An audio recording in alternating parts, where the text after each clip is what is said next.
Hi guys, my name's Emma and let's talk spooky stuff. Today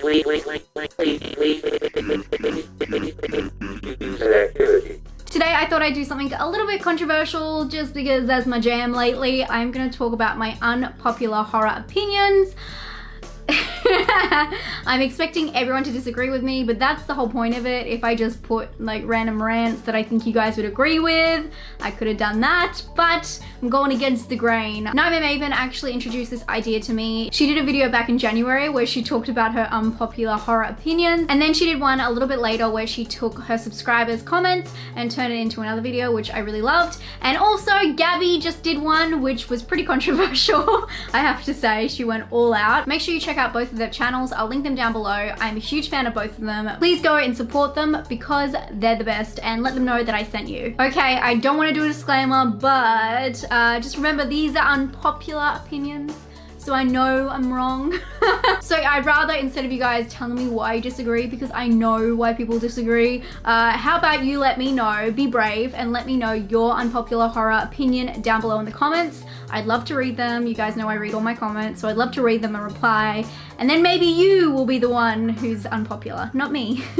My first unpopular horror opinion is Human Centipede, the trilogy, is a masterpiece. You heard me. I'm sure that comes as no surprise to you guys, but I definitely get a lot of comments saying, why do you like that? But I really do think it's a genius trilogy and people overlook it and don't understand why. The first one obviously pushed so many boundaries, pushed the envelope, and it just was a sick and unique idea. The second one, that's when Tom Six got meta, and he actually made it a copycat of the first one, which I think is so smart. He took his idea that was the most disgusting thing ever, added on a few people into, you know, the sequence, but then he also made it as a copycat to the first one, and that's such a good take on how people say that, you know, violence in video games and in horror movies could influence people to copycat. Number 3 is pretty funny though, because I think it's kind of a joke. Like, the whole thing is such a exploitation type film, and I don't think people actually understood that as well. It's like a torture porn exploitation film subgenre. It's taking something that is getting a lot of money and popularity at the time and pushing it to the extreme, and it took body horror to the next level, obviously. But number 3 was really funny because it was just over the top. It was slapstick, but then also it does toy with the idea about prisoners and what should actually be done to them, and that was where like the whole idea came from, I guess, for the first one. I think there's so much behind it and people overlook the Human Centipede trilogy. They think it's trash. I know you are, but what am I? They just think it's gross, and it is gross, but that's the point. Anyway, I think it's amazing. My second unpopular horror opinion is that the remake of The Ring is better than Ringu. I mean, is this again a surprise to you guys? Probably not. And I think some of you guys might share the same opinion with me, maybe. Probably not. But I'm not saying Ringu is a bad movie at all, don't get me wrong. It's just Rachel. Naomi Watts playing Rachel. I've never walked out of the theater with a remake, except for probably It, thinking, wow, they did it justice. And with Funny Games, which is funny because that also has Naomi Watts, but that's a different story because of the director. You guys know the story. Anyway, with The Ring, I love Naomi Watts in this film because I love the character of Rachel. Obviously, the character is in the original, but Rachel has such a different dynamic to her, and I don't know if it's the translation or I don't know, the cultural differences, but she is such like a gritty, detached, complicated and complex individual, and you don't see those kind of detached women in horror movies a lot, especially as a main character. And that's what they really messed up with The Rings, because they made her all attached. Anyway, back on topic. I really like it because of Rachel. I think that she is just the most amazing character in that, and it's so relatable. And also I really like how they did the cinematography, and although it is very similar to Ringu, I see that we don't really have those kind of movies done in Hollywood. A Hollywood film that doesn't look like a Hollywood film. It's cold, it's gritty. The reason I came to the conclusion that I liked it more than the original is that I just rewatch it all the freaking time, and that scene with the face. Also, I find that the editing is better in the remake. I don't like in the original where they flash to light when it's like a death scene. I hate that. It really takes you out. So yeah, character, acting, cinematography, and yeah, editing. I just prefer The Ring. Which brings me to my next point, and this is gonna piss a lot of people off. I have a good feeling about that.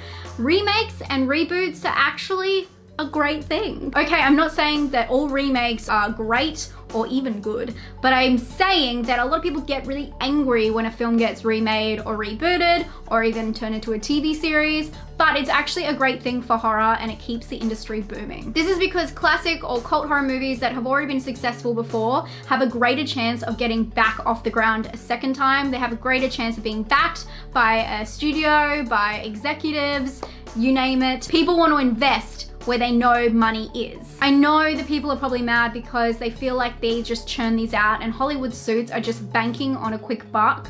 But what it does is it gets audience into the cinema, profit margins grow, and then executives consider investing in original horror movies. Don't get me wrong, some of these remakes and reboots and TV series are very painful. They can get very painful. I'm not saying that they're not painful. I'm just saying that in the grand scheme of things, I'm excited that people are getting excited about horror and getting excited about investing in horror. This actually has a pattern of happening every 30 years. They did it in the 80s where they did a whole bunch of remakes. They're doing it again, and it's a good thing for us horror fans because it means that people are putting more money in horror, and that's a great thing. Am I always excited to see these films? No. Pet Sematary, my favorite horror movie of all time. Did you know that? Maybe not. Am I excited to see the remake? No, not particularly, but I am excited to support something. I'm gonna go see it in the cinema. I'm excited that people are excited about horror again. Does that make sense? My next unpopular opinion is something I've been banging on about for a while, if you've been around for a while. 90s horror. It matters, man. I think a lot of people get really down about 90s horror, and I think it deserves better. A lot of people find that 90s horror is all about teen slashers and it's guilty pleasures, and people forget all of the good things that came out of the 90s. And I think 90s is such an important decade in horror, and people are so mean. Just think about it. We got Misery, Candyman, Dead Alive, Audition, It, Interview with a Vampire, The Sixth Sense, and Silence of the Lambs if you consider that a horror movie. Which I consider that as one of the best movies of all time, and it came from the 90s. Checkmate. I think it's a crucial decade and people should stand by 90s horror, but I do also understand that a lot of people get wrapped up in the decade they grew up in and the decade they discovered horror in. So a lot of people have the nostalgia factor and connection to those horror movies that made them discover horror and fall in love with it. Speaking of that, 80s. I know a lot of you guys are obsessed with 80s horror. Have you guys heard of the epic upcoming horror 80s doco, In Search of Darkness? It's a crowd-funded doco that has interviews from all the 80s horror icons such as Heather Langenkamp, Jeffrey Combs, Barbara Crampton, Nick Castle, Cassandra Peterson, Bill Moseley, and plenty more. If you're a huge 80s horror movie nut, then this is the project for you. And if you back it, you actually get some pretty cool rewards in return, including a digital copy of the movie, a DVD of the movie, or even a t-shirt. They have all different packages. I have an affiliate link down below. It's an affiliate link. Just click on that and it'll give you all the information. They have so much information covering exactly what's in there, so you'll know exactly what you're getting. And you'll want to get in before the 31st of March because that's when the campaign closes. Okay, my next one. Man, I got so many comments on my 2018 best horror movies because I put Upgrade in there. People do not consider Upgrade a horror movie. Excuse me. Upgrade is a horror movie. I don't know how many times I have to explain this. So many people just assume it's a thriller action. I'm pretty sure that's even down on IMDb. But anyway, this movie is about a chip that is implanted into a guy that makes him kill a lot of people. You need to watch it. You need to watch it. But I just can't believe that people don't consider this horror, because there's movies like Bad Milo, which is about an alien kind of creature that's like put into this guy's intestines, lives up there and comes out and kills people. It's kind of the same thing, no? I really shouldn't be bringing Bad Milo as my evidence for this case, but that's what I got. And the fact that it's made by Lee Whannell, who is a horror genius, creator of Saw. He's done so much horror acting. He's in so many movies.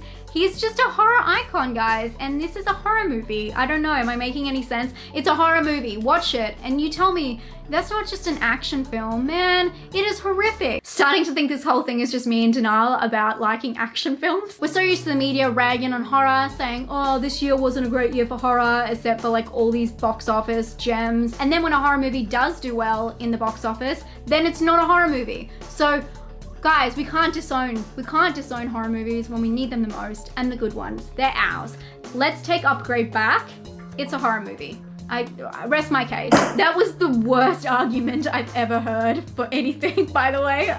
I sound crazy. My last one is probably the most controversial opinion of all time. I got hundreds, hundreds, and I can say that. I think I have 600 comments on this video. You guys know what I'm talking about. I got hundreds of hate, harassment, kill yourself, yeah, beep, beep, beep, on this video because I like this film, and I'm gonna stand by it. Trolls, Lords of Chaos is a good film. It's a great film. In fact, it's in my #1 spot of my top 10 films of 2019 so far. It's March, don't worry. It's a good film, rest my case. Okay, I've definitely pissed off enough people. I've made some really silly arguments in this video. I've embarrassed myself and you as a subscriber. Subscribe. Guys, let me know your unpopular horror opinions down below. I wanna see if anyone agrees with you. I wanna see if you don't. I wanna stay constructive in the comment section. No more trolls, man. I've had enough for the year. I love you guys so much. Thank you so much for all your kind words on my 20K video. I really appreciated it. He's healing quite well.